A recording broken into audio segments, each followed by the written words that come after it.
विश्व हिंदू परिषद की ओर से रोहिणी सेक्टर 9 के ओवरसीज अपार्टमेंट में एक सम्मान समारोह का आयोजन किया गया, जिसमें Rohini federation of cooperative group housing society का विशेष तौर पर योगदान। अयोध्या में भगवान श्री राम जन्मभूमि मंदिर के प्राण प्रतिष्ठा कार्यक्रम के लिए निस्वार्थ भाव से काम करने वाले लोगों को सम्मानित किया गया।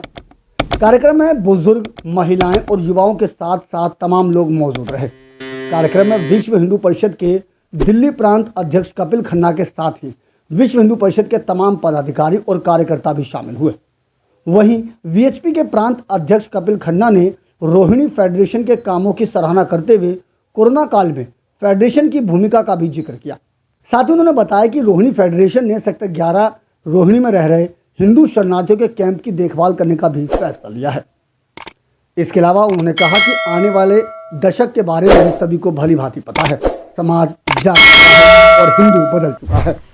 पूरे विश्व को हम संदेश दे चुके हैं कि 500 वर्ष पहले जो हमसे छीना गया था, हम वो 500 वर्षों के संघर्ष के बाद उसे प्राप्त करने की क्षमता रखते हैं और धैर्य रखते हैं। इसके साथ ही अपने संबोधन में उन्होंने इंडिया गठबंधन को भी दुर्भाग्यपूर्ण बताया।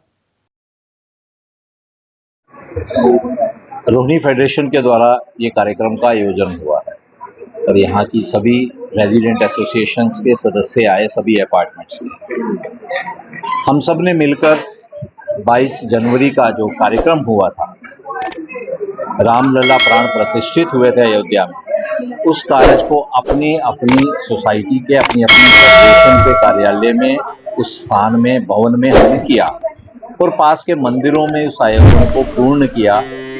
ऐसे सभी संस्थाओं को अभिनंदन, उन सबको सम्मानित करने का कार्यक्रम विश्व हिंदू परिषद कर रहा है। उसी कड़ी में आज हम यहाँ उपस्थित हैं और यहाँ की फेडरेशन तो सेवा कार्यों में पहले से ही सक्रिय है, ना सिर्फ धार्मिक कार्यों में सक्रिय है। हम जानते हैं कि जिस समय कोरोना काल था, महामारी थी, इसी हॉल में, इसी स्थान पर यहाँ की फेडरेशन के द्वारा ऑक्सीजन सेंटर भी चलाया गया था। और अभी फेडरेशन ने एक अनुपम कार्य हाथ में लिया है। उन्होंने जो हिंदू शरणार्थी जिनको अभी सिटीजनशिप भी मिली है, उन प्रयासों के अंदर भी यहाँ की फेडरेशन जुटी रही है। उनका पूरा ध्यान रखने का कार्य अपने हाथ में लिया है, ऐसा प्रण आज।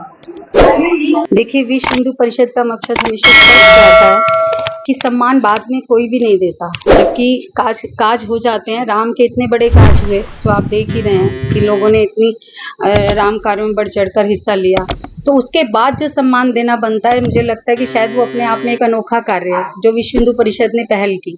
क्योंकि कार्य हो जाने के बाद एक धन्यवाद आदमी फोन पे करता है, एक औपचारिकता रहती है, जबकि संगठन ने खुद घर घर जाकर, जरूरी नहीं है कि बड़े ही प्रोग्राम कराए, छोटे छोटे लोगों ने, मतलब जहाँ घरों में, झोपड़ियों में, कहीं भी जाकर जिन लोगों ने राम के कार्य को किया था और राम कार्य में सहयोग किया था, उनसे पूरे प्रांत के अधिकारी घर घर जाके मिल रहे हैं, उनका सम्मान कर रहे हैं। क्योंकि ये कोई छोटा काम नहीं था। इतने भव्य मंदिर को 500 सालों बाद जिसका निर्माण हुआ, उसमें किसी का कण मात्र सहयोग भी होना अपने आप में बहुत बड़ी बात है।